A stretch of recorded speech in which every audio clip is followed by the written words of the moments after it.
Doctor Srivarma's wellness அனைத்து நோய்களுக்குமான ஆயுர்வேத மருத்துவம் தமிழகம் எங்கும். For appointments 99424411 and 99421166.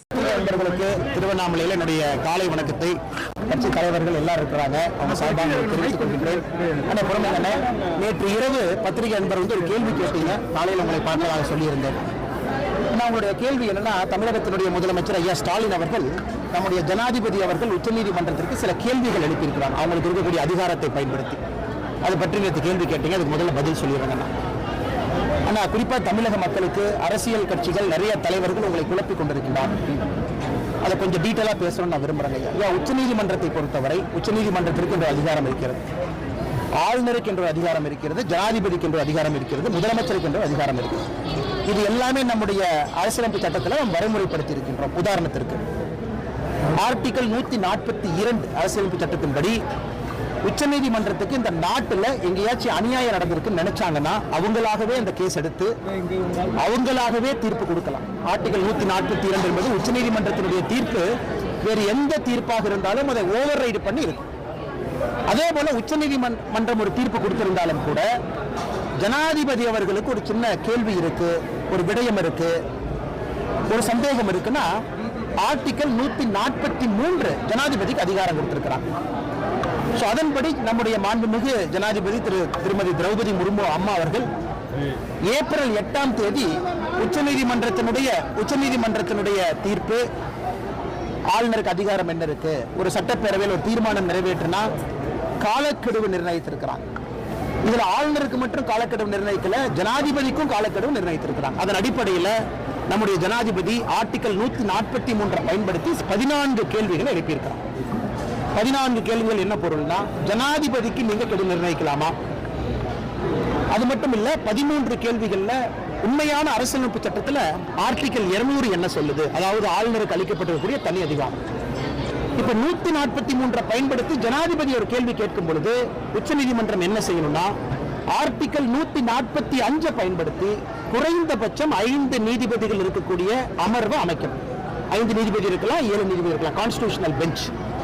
இன்னைக்கு நம்முடைய ஜனாதிபதி அவர்கள் கேட்டதுல எந்த தவறும் இல்லை என்பதை தமிழக மக்கள் உணர்ந்து கொள்ள வேண்டும். நம்முடைய முதலமைச்சர் அவர்கள் தேவையில்லாம குழப்பறாங்க.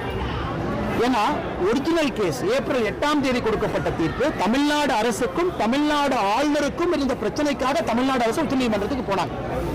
ஆனா அந்த தீர்ப்புல ஜனாதிபதி அவர்கள் என்ன செய்ய வேண்டும் என்று கூறப்பட்டிருக்கின்ற காரணத்தினால ஜனாதிபதி மேல போறாங்க. இதை பல உச்சநீதிமன்ற நீதிபதிகள், குறிப்பாக சஞ்சய் கிருஷ்ண கவுல், எஸ்கே கவுல் அவங்க வரவேற்றிருக்கிறார். முன்னாள் உச்சநீதிமன்றத்தினுடைய நீதிபதி எஸ்கே கவுல் அவர்கள் நம்முடைய ஜனாதிபதி அவர்கள் செய்திருப்பது சரிதான், நான் எப்பவோ நினைச்சேன் ஜனாதிபதி இந்த கேள்வி கேட்பாங்கன்னு இப்ப கேட்டிருக்கிறாங்க, எனக்கு ரொம்ப மகிழ்ச்சின்னு சொல்லியிருக்கிறாங்க. அதனால் நம்முடைய உச்சநீதிமன்றம் இப்ப ஜனாதிபதி அவர்கள் அவங்களுடைய அதிகாரத்தை பயன்படுத்திய பிறகு குறைந்தபட்சம் 5 நீதிபதிகள் இருக்கக்கூடிய அமர்வை கொண்டு வந்து 14 கேள்விகளுக்கு பதில் சொல்லணும். இது முதல் முறையா இல்லை. சுதந்திர இந்தியாவில் இதுவரை ஜனாதிபதி அவர்கள் 15 முறை கேள்வி கேட்டிருக்கிறார். 15 முறை நம்முடைய ஜனாதிபதி அவர்கள் 1950க்கு பிறகு ஆர்டிகல் 143 பயன்படுத்தினார். இது 16வது முறை. இதையும் நாம் புரிந்து கொள்ள வேண்டும். இப்ப முதலமைச்சருக்கு நேரடியாக ஒரு பதில் சொல்ல விரும்புகிறேன். 1991 காவேரி வாட்டர் ட்ரிபியூனல் 1956 அமைச்சோம்.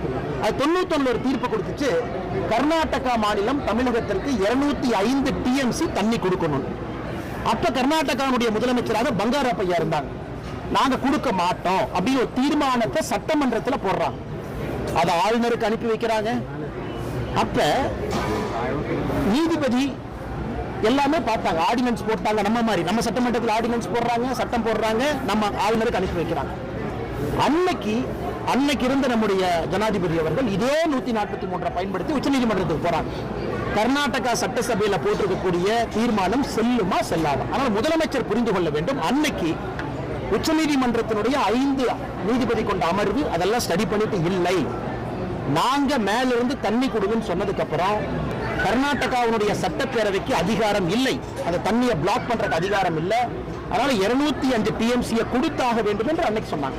அன்னைக்கு 143 பயன்படுத்தும் பொழுது நம்முடைய முதலமைச்சருக்கு இனித்தது. இன்னைக்கு 143 பயன்படுத்தப்படும் பொழுது முதலமைச்சருக்கு வலிக்கிறது என்று சொன்னால் ஏற்றுக்கொள்ள முடியாது.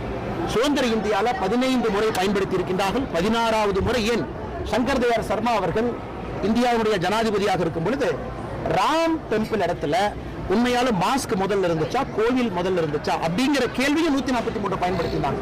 அப்ப உச்சநீதிமன்றம் பதிலளிக்க மறுத்து விட்டாங்க. இன்னைக்கு உச்சநீதிமன்றத்தில் இருக்கு, திரும்ப கேட்கலாம் கேள்வியை ரீஃப்ரேம் பண்ணலாம். அதனால் இந்தியாவில் ஜனநாயகம் சிறப்பாக இருக்கிறது. உச்சநீதிமன்றம் அதனுடைய வரம்புக்குள்ள வேலை பார்க்கறாங்க, ஜனாதிபதி அவங்க வரம்புக்குள்ள வேலை பார்க்கறாங்க. அதனால் கேட்டிருக்கக்கூடிய கேள்விகள் 14 கேள்விகளுக்கு உச்சநீதிமன்றத்தினுடைய குறைந்தபட்சம் 5 நீதிபதி அமர்வு பதில் சொல்ல போறாங்க. ஆனால் எதற்காக நம்முடைய முதலமைச்சர் தேவையில்லாத இருக்கிறாங்க? அன்னைக்கு கர்நாடகா தண்ணி கொடுக்க முடியாது என்று சொன்ன பொழுது இதே 143 தமிழகத்திற்கு பயன்பட்டது. இதே 143 மூலமாகத்தான் தமிழகத்திற்கு 205 டிஎம்சி தண்ணி வந்துச்சு. இன்னைக்கு எப்படி தமிழகத்திற்கு எதிராக போகும்? நரேந்திர மோடி ஐயாவுடைய ஆட்சியில் ஜனாதிபதி 143 ஆர்டிகளை பயன்படுத்தும் பொழுது எப்படி தமிழகத்திற்கு எதிராக போகும்? ஆனால் பத்திரிகை நண்பர்களுக்கு விலாவரியாக இந்த பதிலை சொல்ல வேண்டும் என்று நாங்கள் நினைக்கின்றோம், கடமைப்பட்டிருக்கின்றோம். அதனால் ஜனநாயகம் சரியாக இருக்கிறது. ஜனநாயகம் சரியா இருக்கிற காரணத்தினாலதான் உச்சநீதிமன்றத்தினுடைய தீர்ப்பையும் மதித்து ஜனாதிபதி அவர்கள் இந்த கேள்விகளை கேட்டிருக்கிறார். 2026 ஆண்டு மட்டுமல்ல, 2031 ஆண்டு கூட தமிழகத்தில் திமுக ஆட்சியே வரும் அப்படின்னு சொல்லி ஊட்டியில மழை கண்காட்சி தொடங்க முதலமைச்சர் கருணாநிதி தெரிவிச்சிருக்காரு. ஐயா ஊட்டியில கொஞ்சம் வெயில் குறைவுங்க ஐயா. வெயில் குறைவா இருந்தா எதோ பேச தோணும். சில இடத்துல அந்த இடத்துக்கான தன்மை. அடுத்து சென்னைக்கு வெயிலுக்கு வந்தா, சென்னை வெயிலுக்கு வந்தா முதலமைச்சருக்கு எல்லாம் தெளிஞ்சிடும். ஐயோ 2026 நம்ம தோற்றுருவோம். ஊட்டியில் இருக்காரு, கொஞ்சம் தெரியாம இருக்காரு. கீழே இறங்கி சென்னைக்கு சென்னை வெயிலுக்கு வந்தோடனே முதலமைச்சர் அவருக்கு எல்லாம் தெளிஞ்சு 2026 உறுதியாக தோற்போம் என்று மாண்புமிகு முதலமைச்சர் ஐயா ஸ்டாலின் அவர்களுக்கு தெரியும். எடப்பாடி பழனிசாமி தேசிய ஜனநாயக கூட்டணியில் இருக்கிற சொல்லிட்டு அமித்ஷா அவர்கள் சொல்லிட்டு போயிருக்காங்க. சரி, நேற்று ஓபிஎஸ் நாங்களும் அதே தேசிய ஜனநாயக கூட்டணியில் இருக்கிறோம். அதை பத்தி உங்களுடைய கருத்து? அண்ணா, நேற்று ஓபிஎஸ் ஐயாவுடைய பத்திரிகையாளர் சந்திப்பை நான் பார்த்தேங்க ஐயா. அதற்கு எங்களுடைய தலைவர்கள் இருக்கிறாங்க, பதில் சொல்லுவாங்க. நான் இந்த கூட்டணி இதுக்குள்ள நான் போக விரும்பல. ஒரு விஷயத்தை நன்றாக புரிந்து கொள்ள வேண்டும். எல்லோரும் எங்களோடு தான் இருக்கின்றார்கள், யாரும் எங்கேயும் பிரிஞ்சு போகல. அதனால் நம்முடைய கூட்டணியை பொறுத்தவரை அது வலுவாகத்தான் இருக்கு. அதை சில அரசியல் கட்சி தலைவர்கள், குறிப்பாக திராவிட முன்னேற்ற கழகத்தினுடைய கூட்டணியில் இருக்கிறவங்க தேவையில்லாத குழப்பத்தை விளைவிக்கிறாங்க. ஆனால் எங்களுடைய தலைவர்கள் இருக்கிறாங்க, ஒன்றும் பிரச்சனை. ஏற்கனவே உங்களுக்கு சொல்லியிருக்காங்கன்னா, நான் இன்று ஒரு தொண்டனாக பணி செய்து கொண்டிருக்கின்றேன். சுப்ரீம் கோர்ட் பிரச்சனை கேளுங்க, பதில் சொல்றேன். பிரசிடென்ட் பவர்ஸ் கேளுங்க, சொல்றேன். எல்லா அரசியலும் கேளுங்க. நான் ஒரு தொண்டனாக என்னுடைய பணியை செய்து கொண்டிருக்கின்றேன். அது கூட்டணி அதெல்லாம் என்ன இருக்கோ நான் ஒதுங்கி இருக்கின்றேன். தொண்டனாக நடப்பதை பார்த்து கொண்டு என்னுடைய பணியை மட்டும் மோடி ஐயாவுக்காக செய்கிறேன். வருகின்ற காலத்தில் எங்களுடைய தலைவர்கள் அதை பத்தி பேசுவாங்க. தமிழ்நாடு முதல்வருடைய கேள்விகளுக்கெல்லாம் நீங்க தொண்டனாக இருந்து செய்தி தகவல் சொல்றீங்க. உங்களுடைய தரப்பு செய்திகளை கேட்கும்போது மட்டும் நான் தொண்டனாக இருந்து செய்கிறேன்னு சொல்றேன். இது எப்படி சார் பார்க்கணும்? இது ரொம்ப சிறப்பாக தாங்க நீங்க பார்க்கணும். காரணம், தமிழ்நாடு முதலமைச்சரை ஒரு சாமானியனாக இருந்து நான் கிரிட்டிசைஸ் பண்ணலாம். அதுக்கு எனக்கு அதிகாரம் இருக்க வேண்டிய அவசியம் இல்லை. அண்ணாமலை என்கின்ற தனி மனிதன், ஒரு விவசாயி, தமிழ்நாட்டு முதலமைச்சருடைய எந்த விஷயத்தையும் கிரிட்டிசைஸ் பண்றதுக்கு எனக்கு கருத்துரிமை இருக்கு. அதே நேரத்தில் கட்சி யாருகிட்ட சேரணும், யாருகிட்ட சேரக்கூடாது, எனக்கு தனிப்பட்ட கருத்து இருந்தாலும் கட்சி ஒரு முடிவெடுக்கும் பொழுது கட்டுப்பட்டுள்ளவனாக நான் இருக்கின்றேன். அதனாலதான் இந்த இரண்டுக்கும் இருக்கக்கூடிய வேறுபாடுகள். தேசிய ஜனநாயக கூட்டணியில் இருக்கிறார். ஓபிஎஸ் அண்ணன் எப்பவும் எங்களோட தான் இருக்கார். அவர் எங்கேயும் பிரிஞ்சு போகல. ஓபிஎஸ் அண்ணன் எப்பொழுதும் எங்களோடு இருக்கின்றார். பாரத பிரதமர் நரேந்திர மோடி அவருடைய இதயத்துல ஒரு ஸ்பெஷல் பிளேஸ் ஓபிஎஸ் ஐயாக்கு இருக்கு. அதுல எந்த மாற்று கருத்தும் இல்லை. அமித்ஷாஜி அவர்களுடைய அந்த விசிட்டை பற்றி உங்களுக்கு தெரியும். அந்த விசிட் அவர் வந்தது வேறொரு காரணத்திற்காக. அமித்ஷாஜி அவர்கள் என்டிஏ கூட்டத்திற்கு வரும்பொழுது அன்னைக்கு பேசுவாங்க. தமிழகத்தில் சட்டம் ஒழுங்கு பற்றி உங்களுடைய பார்வை? ஆனா தமிழகத்தில் சட்டம் ஒழுங்கு இன்னைக்கு பாத்தீங்கன்னா ஊருக்கு ஒரு கொலை. கொங்கு பகுதியில் பாத்தீங்கன்னா வீடு புகுந்து விவசாயிகளை கொல்றாங்க. நம்முடைய தென் தமிழ்நாட்டுக்கு போயிட்டீங்கன்னா ஆணவ படுகொலைகள். சென்னைக்கு போயிட்டீங்கன்னா கூலிப்படை தாக்குதல். தமிழ்நாட்டில் பிளேவர்னா ஒரு ஊர்ல ஒரு விதமான கொலை. ஆனா எல்லா ஊருமே இன்னைக்கு கொலை காடுகளாக மாறி இருக்கிறது. சட்டம் ஒழுங்கு அதலபாதத்திற்கு சென்றிருக்கிறது, எந்த மாற்று கருத்தும் இல்லைங்கன்னா. அத முதலமைச்சர் ஐயா நீ ஊட்டியிலிருந்து பேசுறாங்க. சென்னை வெயிலுக்கு வந்தோடனே தெளிஞ்சிருவாரு. அன்னைக்கு அவருக்கு தெரியும் சட்டம் ஒழுங்கு காரணமாக அவருடைய ஆட்சி 2026 மக்கள் வீட்டுக்கு அனுப்புவாங்க என்பது மாண்புமிகு முதலமைச்சர் ஐயாவுக்கு தெரியும். நேற்று சமசன் ஏதோ கேட்டாங்க, யாரோ கேள்வி கேட்டீங்க, நீங்க சொல்லுங்க. தேசிய அளவில் உங்களுக்கு ஏதாச்சும் ஒரு பதவி கொடுக்கறதுக்கு வாய்ப்பு இருக்கா? ஆனா நல்லா இருக்கேன், ஆடு மாட்டோடு இருக்கேன், விவசாயம் பார்க்குறேன். இந்த மாதிரி நேரம் கிடைச்சா கோயிலுக்கு வர்றேன், ரமணாசிரத்துக்கு தியானம் பண்ண வர்றேன். இந்தியா முழுவதும் உலகம் முழுவதும் சுற்றுவதற்கு ஒரு வாய்ப்பு. கட்சி சொல்ற பணி அங்கங்க செய்யணும். எனக்கு இந்த பேர்டன் ஆஃப் லீடர்ஷிப், இங்க போகணும் அங்க போகணும், தலைவராக இங்க இருக்கணும் அங்க இருக்கணும் தவிர்த்து என்னுடைய வாழ்க்கையில நிம்மதியாக இருக்கின்றேன். அதே நேரத்தில் மக்கள் பணி நேற்று பார்த்துருப்பீங்க, வீட்டுக்கு வெளியே மோர் வச்சு வெயில்ல யார் மக்கள் போறாங்களோ தினமும் ஒரு 2000-3000 பேர் மோர் குடிக்கிறாங்க. அதையும் அவர்கள் கொடுப்பதற்கு ஒரு பெரிய பாக்கியம். மக்கள் பணி இருக்கு, தேவையில்லாத வேற வேலையில் நான் மாட்டல. என்னோட பணியை சந்தோஷமா செய்யறேன். புத்தகம் படிப்பதற்கு நிறைய நேரம் கிடைக்குது. குழந்தைகளோடு நேரம் செலவிடுவதற்கு தந்தையாக மகனாக ரொம்ப நாள் கழிச்சு எங்க அப்பா அம்மாவோட உட்கார்ந்து நிம்மதியாக சாப்பிட முடியும். ஆனால் இது எனக்கு சிறப்பாக தோணுதுங்கன்னா இதிலேயே பயணிக்க வேண்டும் என்று விரும்புகின்றேன். ஒரு தொண்டனாக நரேந்திர மோடி அவர்களுக்கு பணி செய்ய வேண்டும். என்னுடைய ஆசை பெரிது. தமிழ்நாட்டில் மாற்றம் வேண்டும் என்று நினைக்கக்கூடியவன். அதற்கான காலம் வரும். அது வரைக்கும் தொண்டனாக பணி செய்து கொண்டிருக்கிறேன். தமிழக ஆளுநர்களுக்கு பல்வேறு கட்டுப்பாடுகள் இருக்கு. பெரியார் பல்கலைக்கழக துணைவேந்தர் ஜெகநாதன் ஒரு சிபிஐ விசாரணை போயிட்டு வந்திருக்கும் பொழுது பிரிவு உபச்சார விழா தமிழக ஆளுநர் வச்சிருக்காரு. அதை நீங்க எப்படி பாக்குறீங்க? நான் சாமானியனாக ஜெகநாதன் ஐயா அவர்கள் செய்ததில் எந்த தவறும் இல்லை என்று பார்க்கின்றேன். அந்த கேஸ் எனக்கு ரொம்ப டீட்டெயிலாக தெரியும். ஜெகநாதன் அவர்கள் மீது இருக்கக்கூடிய காழ்ப்புணர்ச்சினால பெரியார் பல்கலைக்கழகம் சேலத்தில் ரிட்டையர் ஆவதற்கு சில நாட்கள் இருக்கும் முன்பு உள்ள போய் பெரிய பிரச்சனை பண்ணி கைது பண்ணி உச்சநீதிமன்றத்தினுடைய பெயில் ஆர்டர்லாம் உங்களுக்கு தெரியும். உயர்நீதிமன்றத்தினுடைய பெயில் ஆர்டர் உங்களுக்கு தெரியும். அதனால் என்னை பொறுத்தவரை சாமானிய மனிதனாக ஜெகநாதன் அவர்கள் எந்த தவறும் செய்யல. தமிழக அரசினுடைய அரசியல்ல மாட்டி சிக்கிக் கொண்டிருக்கக்கூடிய ஒரு மனிதனாகத்தான் ஜெகநாதன் அவர்களை பார்க்கிறேன். எப்பொழுதுமே நான் சொல்வேன்,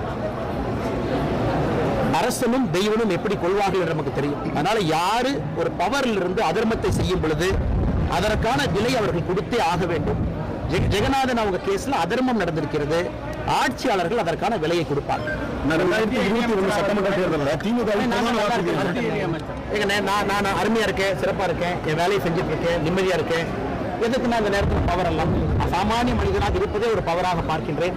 உங்களை எல்லாம் ஈஸியா பார்க்க முடியுது. எதுக்கு என்னை கூண்டுக்குள்ள போட்டு அடைச்சு வைக்கிறீங்கன்னு நினைக்கிறீங்களா?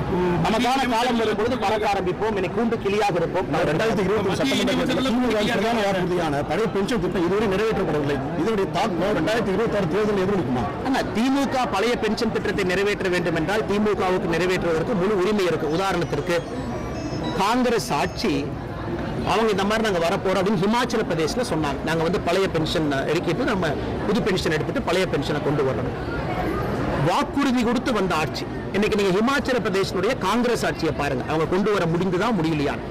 தமிழ்நாட்டினுடைய முன்னாள் நிதியமைச்சர் ஐயா பிடிஆர் அவர்கள் சொன்னாங்க, வாய்ப்பே இல்லை, சாத்தியமே இல்லை, பழைய பென்ஷன் திட்டத்தை கொண்டு வர முடியாது. அதனாலதான் பிரதமர் அவர்கள் உங்களுக்கு தெரியும், இன்னைக்கு பழைய பென்ஷனும் இல்லை, புது பென்ஷனும் இல்லை. பிரதமர் அவர்கள் இன்னைக்கு இது ரெண்டையும் தாண்டி இன்னொரு பென்ஷன் அறிவிச்சிருக்கிறாங்க. நமக்கு தெரியும். பிரதமர் அவர்கள் பழைய பென்ஷன் நோக்கி போல, புது பென்ஷன் நோக்கி போல, இரண்டையும் தாண்டி வெளியே வந்தாச்சு. அப்படி இருக்கும் பொழுது பழைய பென்ஷன் புது பென்ஷன் என்பது இந்த நேரத்தில் தேவையில்லாத விவகாரமாகத்தான் நான் பார்க்கிறேன். மத்திய இணையமைச்சராக இருக்கிறவங்க கூண்டுக்குள்ள இருக்கிற கூண்டு கிளியா இருக்கிறாங்கன்னு சொல்றீங்க. வாக்குவாதம் பண்றதா பண்ணலானே, கோயிலில் இருக்கேன், அது தவறா போயிடும். நான் எனக்காக பேசுறேன், நீ உங்களுக்காக பேசுறீங்க. ஒருத்தருக்கும் ஒன்னொன்னு பிடிக்கும், எனக்கு பிடியாதுன்னு சொல்றேன். நான் இணையமைச்சராக அமைச்சராக இருந்தாலும் அவங்க இந்த பணியை செய்யறாங்க. இந்த நேரத்தில் இந்த பணியை நான் செய்யறேன். நான் கூட்டு கிளின்னு சொல்றேன், அதையே நீங்க இன்னொரு அமைச்சருக்கு போடுறீங்க, அதே இன்னொரு இணை அமைச்சருக்கு போடுறீங்க. நான் என்னுடைய மைண்ட, என்னுடைய நிலைமையை, நான் இருக்கக்கூடியதை, எனக்கு அப்பாவாகவும் இருக்குன்னு ஆசை, மகனாகவும் இருக்குன்னு ஆசை, தொண்டனாகவும் இருக்குன்னு ஆசை, நிம்மதியா இருக்கேன். இதையே நீ போட்டு அடைச்சு வைக்க பாக்குறீங்க தலைவர். திருவண்ணாமலை அண்ணாமலை கோயிலில் பக்தர்கள் தரிசன வரிசையை விட புறவை தரிசன வரிசை தான் அதிகம் பேர் மக்கள் போறதா ஒரு குற்றச்சாட்டு இருக்கு. ஐயா எனக்கு தெரியலைங்க ஐயா, தெரியாத விஷயத்த சொல்லக்கூடாது, நான் தெரிஞ்சுட்டு பேசுறேன். நன்றி. தேங்க்யூ.